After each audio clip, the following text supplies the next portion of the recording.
Well, hello, Taurus. Welcome back to the channel. Before we get started with your channel message, we're going to go ahead and jump right into what the overall energy is for you today. Whenever you're guided to this reading, claim it when it resonates, leave it until it does. All messages are timeless on this channel. All right, Spirit, for Taurus placements, what's the overall energy for Taurus placements? All right, this one wants to come out. So we have comparison in reverse. This is the same card that came out for your September prediction. This is also the direction that it came out in. It came out in reverse. Bottom of the deck, we have the grind. So this is definitely highlighting something to do with your work, like whatever you do for work, your hustle here. Okay, could be a chef, a baker, social media influencers as well is showing up here.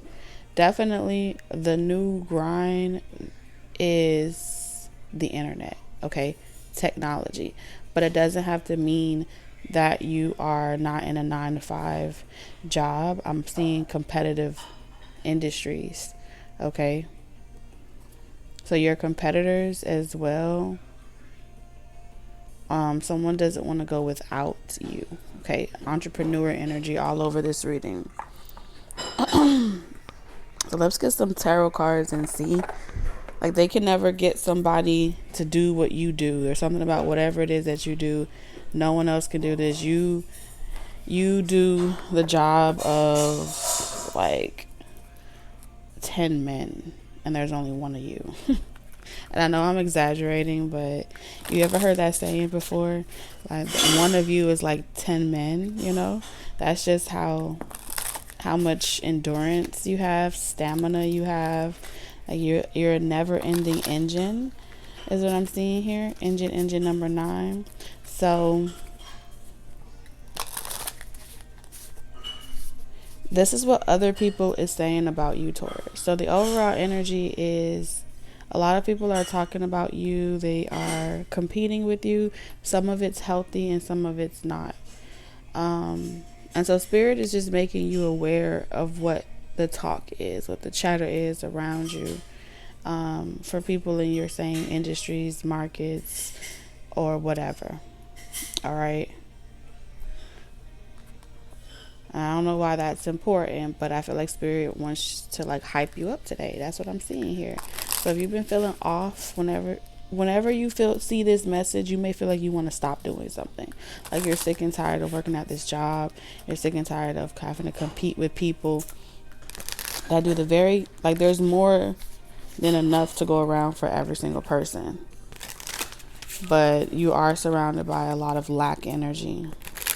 And like I said, there's something about this is meant to work out in your favor.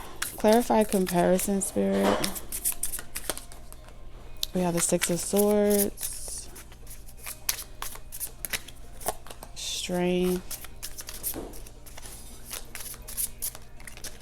and we have the High Priestess. So yeah, I definitely feel like this is meant to work out in your favor. You are you're missed and never forgotten. You are bringing people to, like, think about Beyonce for a second. That's the best way I can describe it. She can go off, have twins, come back, and do a world tour type of energy.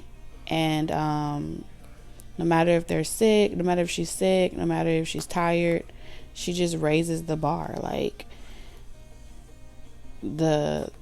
the performance, the way that she just, the way she harvests is unlike any other. Something about harvest season is very specific. It's very direct.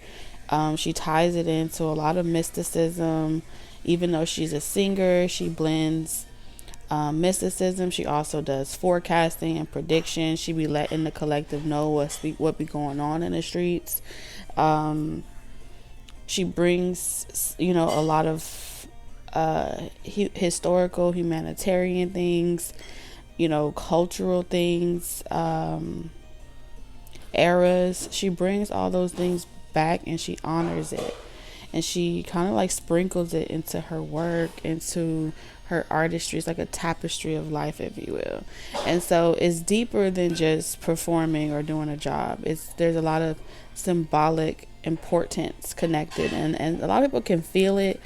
And a lot of people eat off of it as well. A lot of people are able to like create content dissecting her material and really trying to see what her music videos are saying. But this is why she's different. This is why she's set apart, is because she's very meticulous. She's sensitive about her art and her expression, but she cares for a lot of people. And the Six of Swords is saying you're not gone, right? But you're away for a moment. Six of Swords is saying that you're going through a metamorphosis, you're going through a transformation, and when you come out of this transformation, you're going to emerge like a beautiful butterfly. So it's not like anything is wrong, or you are failing. I feel like you're rising in the ranks. We have a star here. And I feel like your aura, you're gonna radiate very brightly.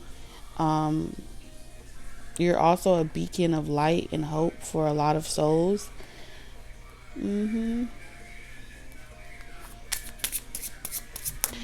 However you share, Eight of Swords, like however you get out of these blockages, these roadblocks and things like that, it's and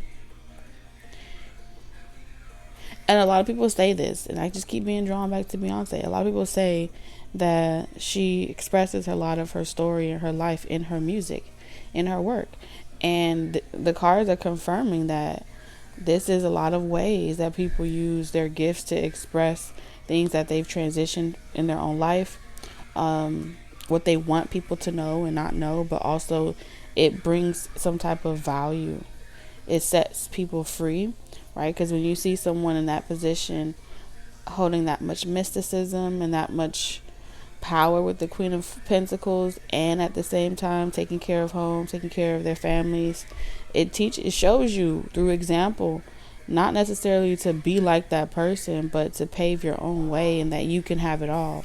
You can have great stability, you can nurture on the home front, you can also go off and go after your dreams with comparison in reverse. You can have 15 kids, 15 responsibilities, and that's still, the High Priestess is still saying that you still got more strength in you, you still have more energy in you, to add another thing to your plate. And then because you're always hungry, you don't like feeling limited. So let's get into your channeled messages. Here we have trust and thrive. Okay, we have criticism, we have estate, and we have the Eight of Swords. Excuse me.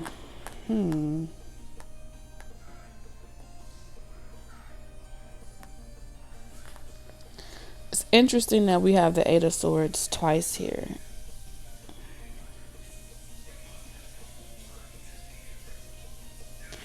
Someone here wants to move out of a house that's haunted.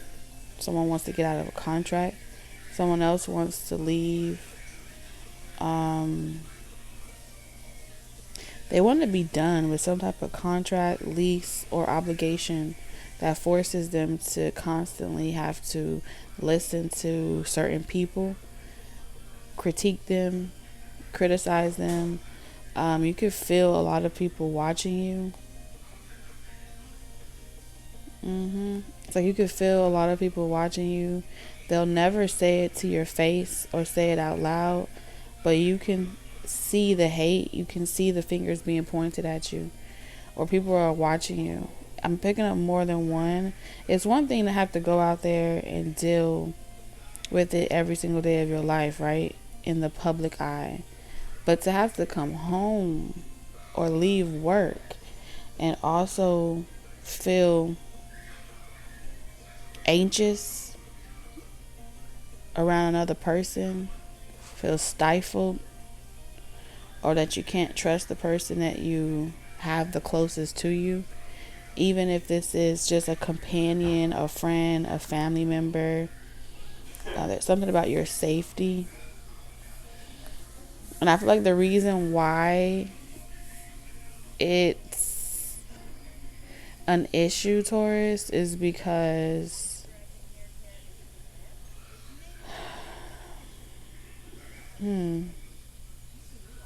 this person's afraid that if they ask you to do anything or ask you for help or something like that, that you will look down on them. And so they really don't want to have to ask you for help. Okay? But at the same time, this person feels like you have the sweeter deal. I don't know what type of deal that they have. What type of deal is out here? They feel like you have the sweeter deal.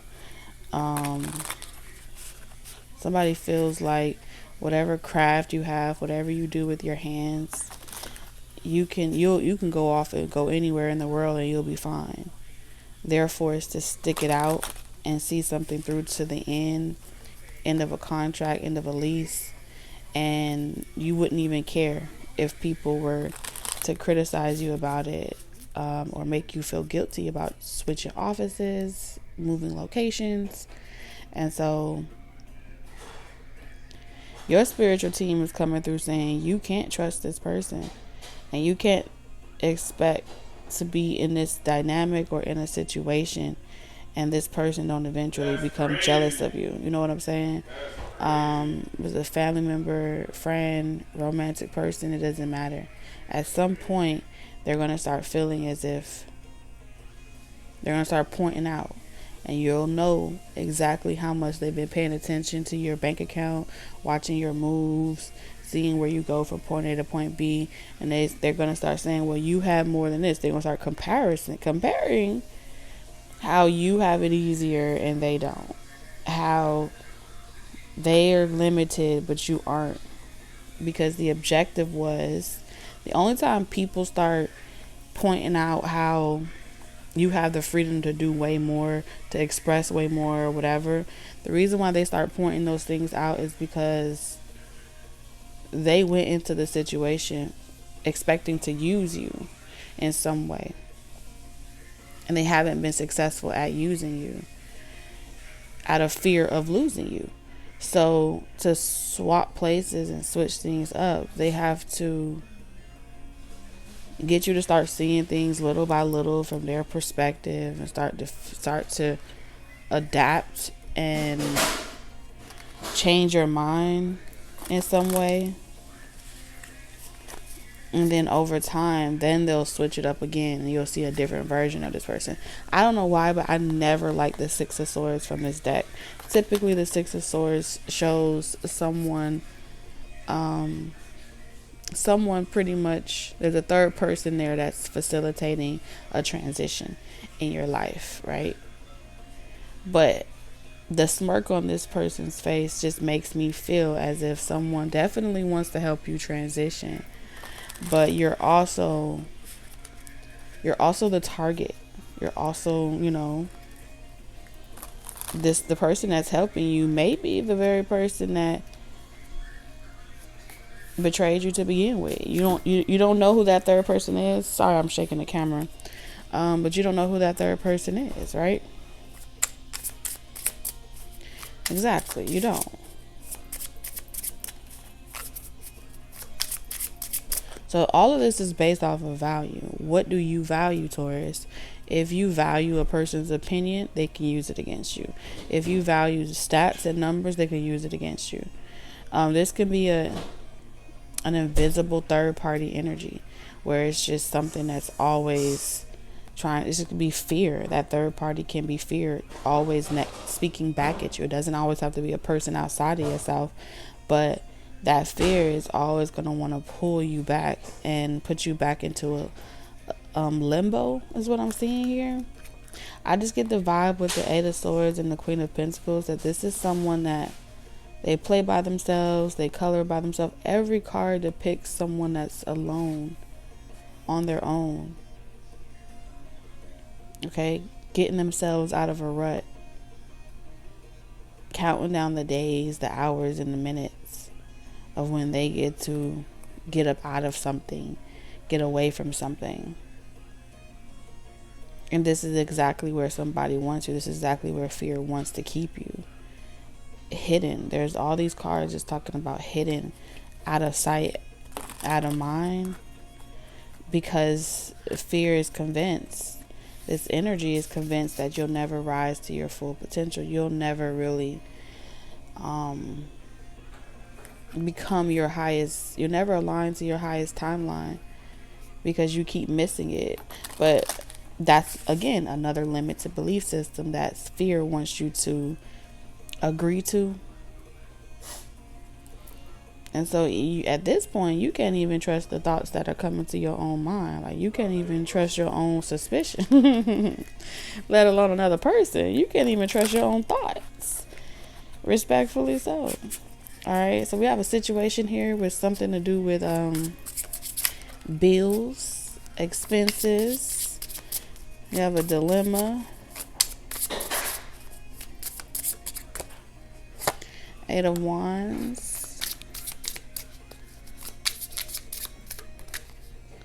The Five of Pentacles. You could be worried that you're going to be homeless.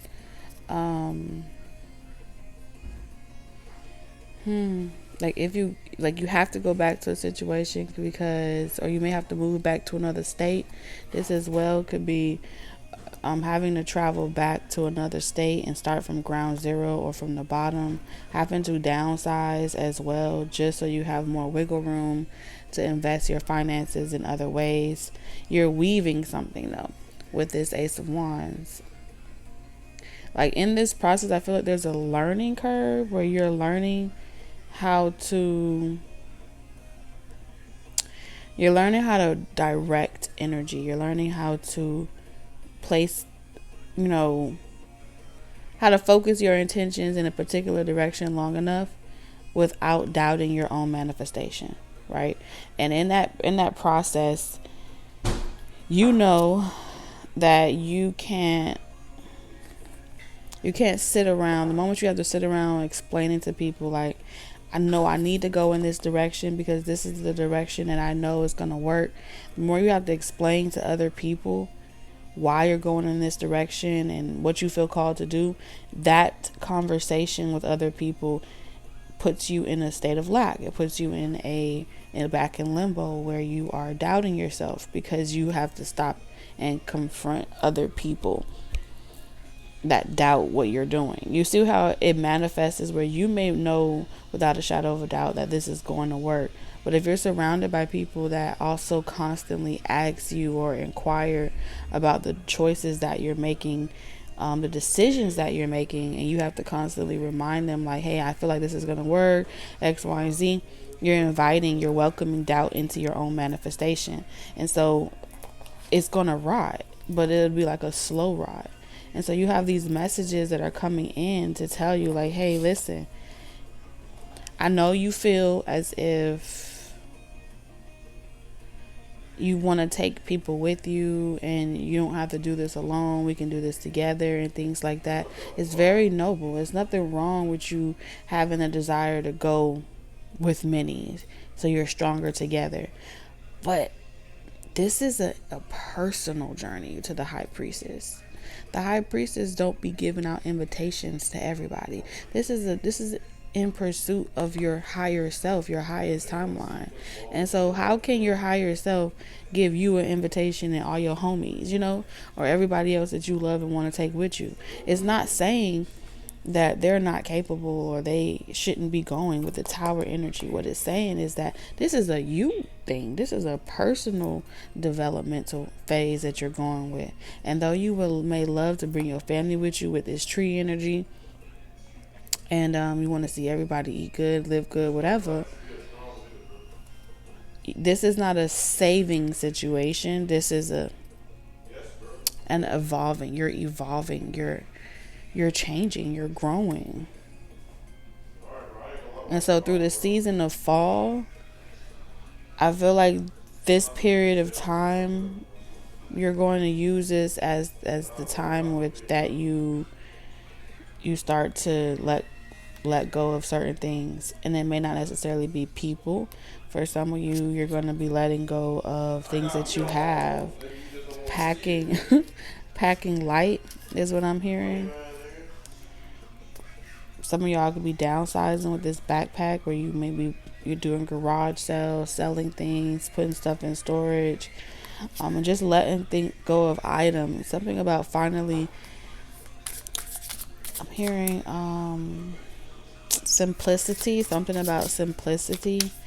If you have nothing at all, if you had only a backpack, what would you fill it with? You know what I'm saying? And to go to this school, to go to Hogwarts, to go to this retreat or wherever it is that you're going to master a gift that you have, an ability, they're only allowing a certain size bag. Like, you can't bring too much stuff with you. They're gonna look through your stuff. They're like, okay, open your bag. What's in your bag? So your bag is something about this could also be TSA. All right. Or at this retreat, you can't have phones. You can't have technology. You can't have phones. They're gonna go through your bags.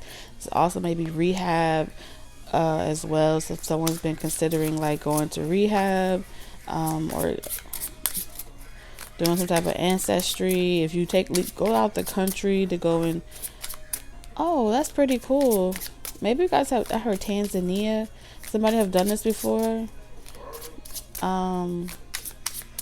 What's those missionaries that go to like third world countries and stuff like that, and they help like feed people, see shamans, healers, spiritualists? It doesn't feel like it feels like something tropical.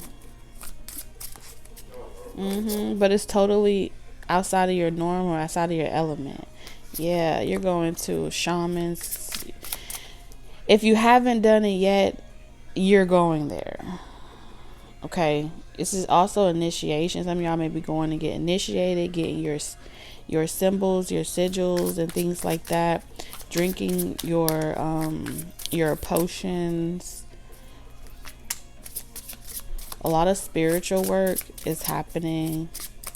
You're about to be taught a lot of different practices, healing practices and things like that. Something's being passed down to you.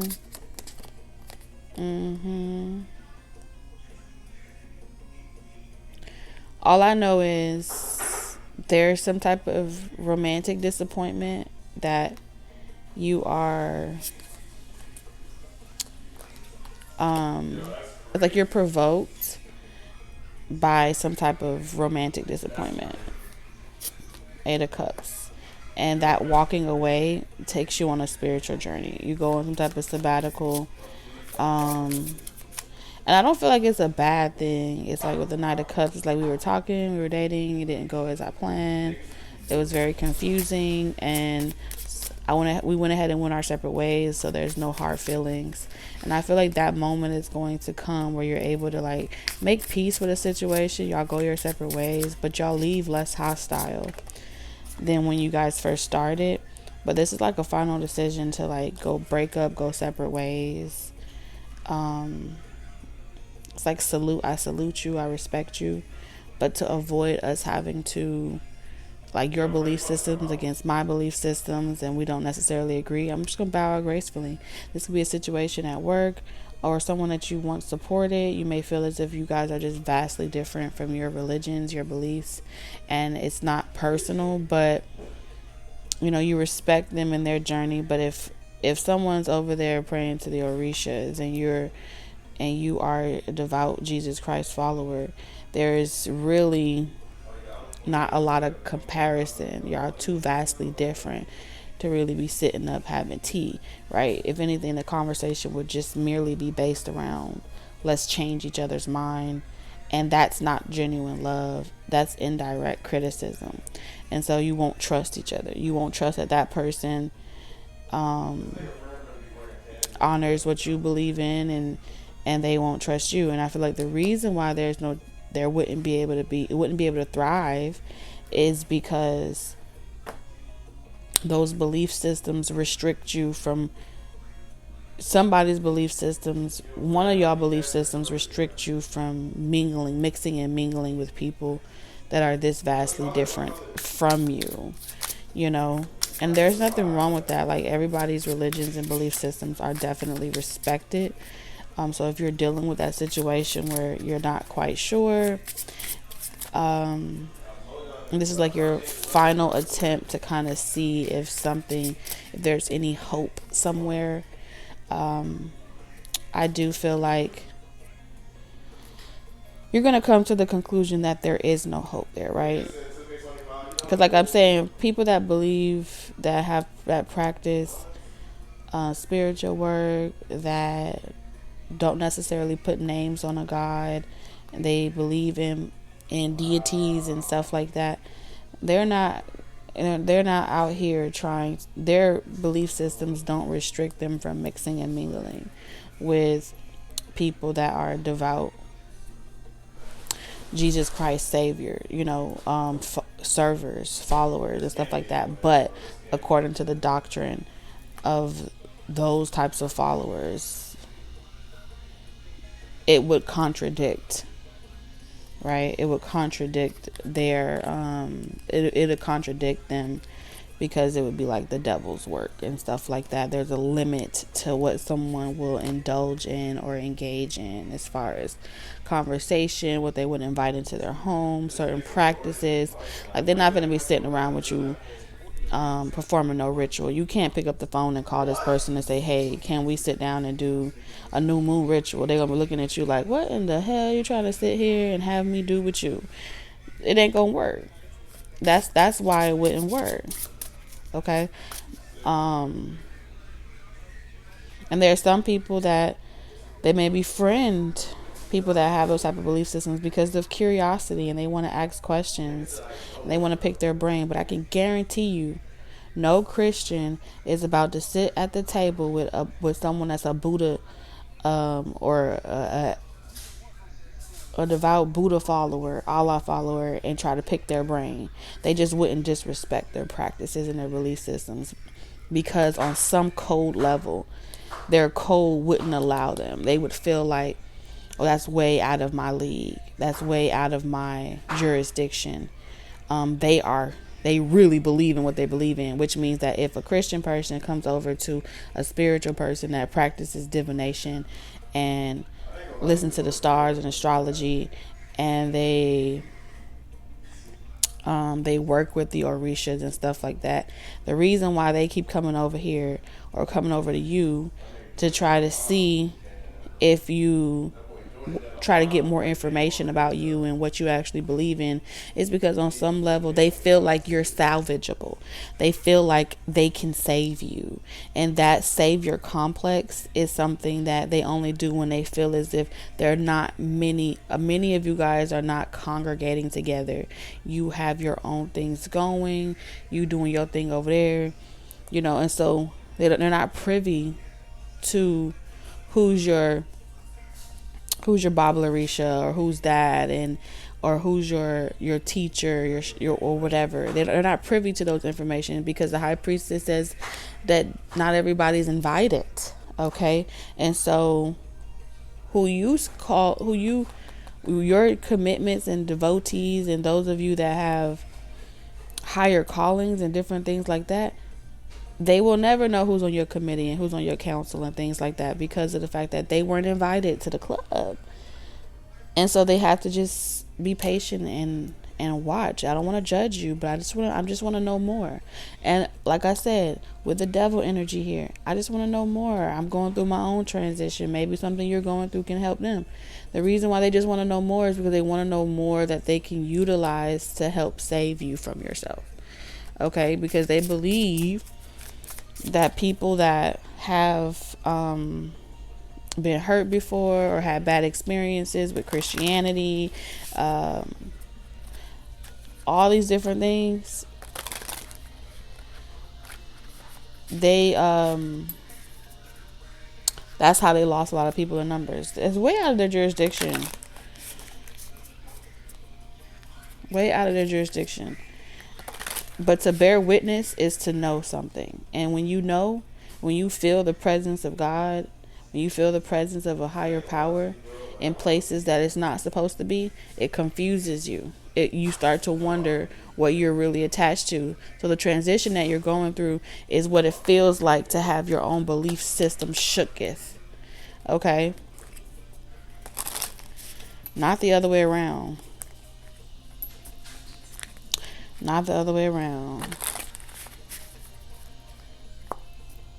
Nobody escapes the devil. And I say this all the time. You have to go to REiKi in order to know the way.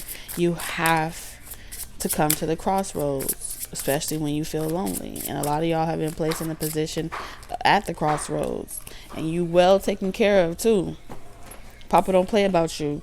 So we have the Page of Cups. Curiosity will kill these cats. All right, but you're gonna make a lion out of them. Not you, but the high priestess gonna make a lion out of them.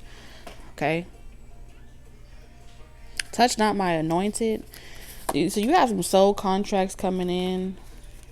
Okay. And so you may just know that, because we have all these cups here. Some of y'all got already cups. You got your cups out for your deities. You have your cups out for the people that's about to come in, and you about to start doing some tea. What did Kendrick Lamar say? About to push a tea. Let me get up out of here. I don't have my book, so I'm gonna leave it right there, Taurus. I love you guys, and I'll catch you in the next one. Toodles.